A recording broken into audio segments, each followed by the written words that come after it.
रूह पाक उतर आइए आज एक बड़े खूबसूरत और बड़े बामानी मौजू पर बात करें, यानी कलीसिया और तरक्की। कलीसिया क्या है? कलीसिया हम सब लोग हैं, जिसमें आमतुल मोमिनीन यानी तमाम बपतिस्मा याफ्ता लोग जो मसीह खुदावंद पर ईमान रखते हैं, वो कलीसिया है। कलीसिया इन तमाम ईमानदारों पर मुश्तमिल होती है और ये सब लोग अपने बपतिस्मा की वजह से सब बराबर हैं। कोई भी इनमें से ऊंचा या नीचा नहीं है, कोई भी इनमें से आला या अदना नहीं है, बल्कि हम सब एक हैं और हम सब मसीह खुदावंद के खानदान के अहम रुकन हैं। हम सब अहम हैं। We are all important. तो ये सबसे पहले ये बात याद रखने की है कि वी आर अ चर्च, हम कलीसिया हैं और तमाम लोग जो बपतिस्मा याफ्ता हैं वो कलीसिया के खानदान के रुकन हैं और हम सब बराबर हैं। हम में से कोई भी अदना या आला नहीं। तरक्की क्या है? जब हम कलीसिया की बात करते हैं तो अगर उसमें तरक्की नहीं तो फिर कलीसिया के मतलब बात करना इनकम्प्लीट होगा, यानी नामुकम्मल होगा। तो तरक्की क्या है? क्या तरक्की बिल्डिंग्स या बड़ी बड़ी इमारतें बनाना है, या ज़्यादा तालीम याफ्ता लोग होना है, या ज़्यादा PhDs होना है, या ज़्यादा दौलत होना है, या ज़्यादा से ज़्यादा बड़े बड़े महल होना है, या बहुत बड़ी बड़ी गाड़ियाँ रखना है? मेरे ख्याल में तरक्की का मतलब है जब इंसान उस वक्त तरक्की के अरूज पर होता है जब इंसान समझता है कि वो आगाह है, अवेयर है। अगर इंसान अपने नज़दीक खड़े इंसान की तकलीफ या दुख को महसूस नहीं कर सकता, या उसकी खुशी में हिस्सा नहीं डाल सकता, या उसकी खुशी को महसूस नहीं कर सकता, तो इसका मतलब है कि वो तरक्की याफ्ता इंसान नहीं। तो तरक्की याफ्ता होने के लिए ज़रूरी है कि आपके अंदर हसास दिल हो। आपके पास बहुत बड़ा बंगला हो सकता है, आपके पास बहुत बड़ी गाड़ी हो सकती है, आपके पास बहुत दौलत हो सकती है, लेकिन अगर आपके अंदर हसास दिल नहीं तो फिर आप तरक्की याफ्ता नहीं। चाहे आपके पास जितनी भी दौलत हो, जितने भी वीज़ाज हो, जितनी भी बड़ी बड़ी गाड़ियाँ हों या महल हों, तो फिर आप तरक्की याफ्ता नहीं। तो फिर तरक्की है क्या? तो जब हम तरक्की की बात करते हैं तो तरक्की के लिए सबसे पहले हम आगाही बहुत ज़रूरी है, यानी अवेयरनेस, एहसास या हसास दिल, सेंसिटिविटी बहुत ज़रूरी है। और ये उस वक्त आता है जब आप अवेयर हैं। अगर आप अवेयर नहीं, आप आगाह नहीं, हसास नहीं, आप हसास दिल नहीं रखते, तो आप तरक्की याफ्ता नहीं है। तो ये कैसे आता है? ये आता है सेल्फ ऑब्जर्वेशन, अपना मुशाहिदा करने से,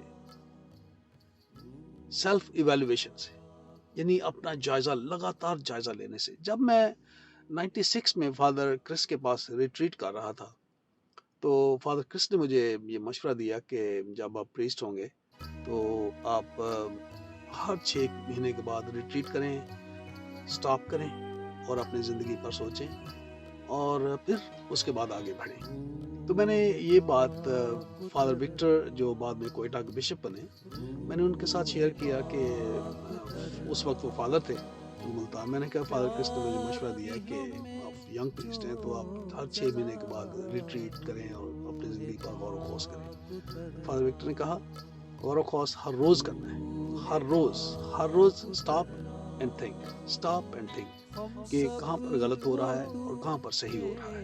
तो ऐसे फिर आप तरक्की करेंगे। तो फिर तरक्की की क्या तारीफ है?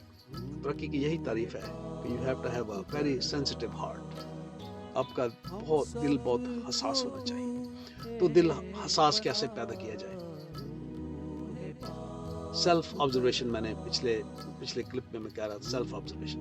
लेकिन इंटरेस्टिंगली आप देखें कि श्रीलंका एक ऐसा मुल्क है जहाँ पर बहुत साल, कोई 25-30 سال جنگ ہوتی رہی اور وہاں پر ایجوکیشن کا جو ریشو ہے وہ ہے 100%، 100% ایجوکیشن ہے، اور 100% ایجوکیشن والے ملک میں 25-30 سال جنگ ہوتی رہی، وہاں پر ہزاروں لاکھوں کی تعداد میں لوگ مر گئے۔ تو وہاں پر کمی تھی اویئرنیس کی، سینسٹیوٹی کی، انڈرسٹینڈنگ کی، کہ جب تک آپ علم کو سمجھتے نہیں اس وقت تک آپ کے اندر حساس دل نہیں ہوتا، کیونکہ علم کا کام ہوتا ہے انسان کو جگانا، اور جو لوگ سوئے ہوتے ہیں وہ کبھی بھی اویئر نہیں ہوتے۔ تو آئیے یہ دریافت کرتے ہیں اگلے کلپ میں کہ یہ سوئے ہونا کیا ہے۔ اچھا، سوئے ہونے کا مطلب ایک ہوتی ہے فزیکل سلیپ یعنی جسمانی نیند، اور ایک ہوتی ہے غفلت کی نیند۔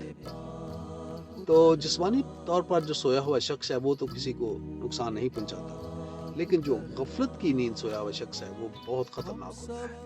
وہ جاگ رہا ہوتا ہے لیکن اسے پتہ نہیں ہوتا کہ وہ جاگ رہا ہے، وہ جاگ رہا ہوتا ہے لیکن وہ محسوس نہیں کرتا کہ اس کے ارد گرد بھی کچھ لوگ ہیں۔ وہ سینسٹیوٹی سے یا حساس دل سے محروم ہوتا ہے۔ اس لیے جاگنا بہت ضروری ہے، اور یہ ہمارا کام ہے کہ جب تک آپ خود جاگے ہوئے نہیں ہیں اس وقت آپ دوسروں کو جگا نہیں سکتے۔ پرابلم یہی ہے کہ جتنے بھی لوگ دوسروں کو جگانے کی کوشش کر رہے ہیں وہ خود سوئے ہوئے ہیں، اور ایسے لوگوں میں موجود ہیں جہاں پر سب لوگ سوئے ہوئے ہیں اور لوگ سوئے ہوئے لوگوں کو بہت پسند کرتے ہیں، اور اگر آپ جاگنا بھی چاہتے ہیں لیکن آپ ڈر سے وہاں سے نکلتے نہیں، کیونکہ جاگنے کے اگر آپ جاگ جاتے ہیں، جب آپ اپنی غفلت کی نیند سے جاگتے ہیں تو اس کے لیے آپ کو بہت بڑے چیلنجز کا سامنا کرنا پڑتا ہے، آپ کے لیے مشکلات زندگی میں پڑتی ہیں، لیکن اس کا سب سے بڑا فائدہ یہ ہوتا ہے کہ جاگتا ہوا انسان خوف زدہ نہیں ہوتا، وہ کسی کو نقصان نہیں پہنچاتا، کسی کو دکھ نہیں دیتا، اور اس کے لیے جو زندگی کے مسائل ہیں وہ چھوٹے چھوٹے اسے نظر آنے شروع ہو جاتے ہیں۔ اور جاگتے ہوئے شخص کو جو غفلت کی نیند سے جاگا ہوا ہے اسے ہر شخص، خدا کی بنائی ہوئی ہر چیز خوبصورت لگتی ہے، اسے ہر چیز میں خدا نظر آتا ہے۔ تو آج کے دور میں ہماری یہ ذمہ داری ہے کہ ہم کلیسیا اور ترقی پر کام کریں۔ کلیسیا کا مطلب یہ نہیں کہ صرف فادرز یا سسٹرز یا بردرز یا پادری یا ڈیکنز، بلکہ ہم سب لوگ جو بپتسمہ یافتہ ہیں وہ کلیسیا ہے۔ تو کہتے ہیں کہ یہ جو چرچ ہیں یہ زندہ اینٹوں کے بنے ہوئے چرچ ہیں، ہم زندہ اینٹوں کے بنے ہوئے، زندہ پتھروں کے بنی ہوئی کلیسیا ہے۔ تو ہم ہر انسان ایک زندہ پتھر ہے، تو اس زندہ پتھر کی ذمہ داری ہے کہ وہ جاگے اور دوسروں کو جگائے۔ اگر کلیسیا میں جہاں آپ دیکھتے ہیں کہ کسی کو جگانے کی ضرورت ہے، کوئی انسان غریب ہے، کوئی انسان عاری ہے، مفلس ہے، بیمار ہے، پریشان ہے، تو آپ اس کا ساتھ دیں، اس کی مدد کریں۔ اس سے آپ کلیسیا کو بلڈ اپ کریں گے، اس سے کلیسیا کی تعمیر ہوتی ہے۔ یہ نہ انتظار کریں کہ فادر یا سسٹر یا پادری آ کر کرے گا۔ بپتسمہ کے ذریعے ہم سب لوگ نیکی کرنے کے لیے بلائے گئے ہیں، کلیسیا کی ترقی میں اپنا حصہ ڈالنے کے لیے بلائے گئے ہیں۔ تو آئیے ہم سب مل کر کلیسیا کی ترقی میں اپنا حصہ ڈالیں۔ بہت شکریہ۔ اس ویڈیو پر کمنٹ ضرور کریں اور دوسروں کے ساتھ شیئر کریں۔ Thank you.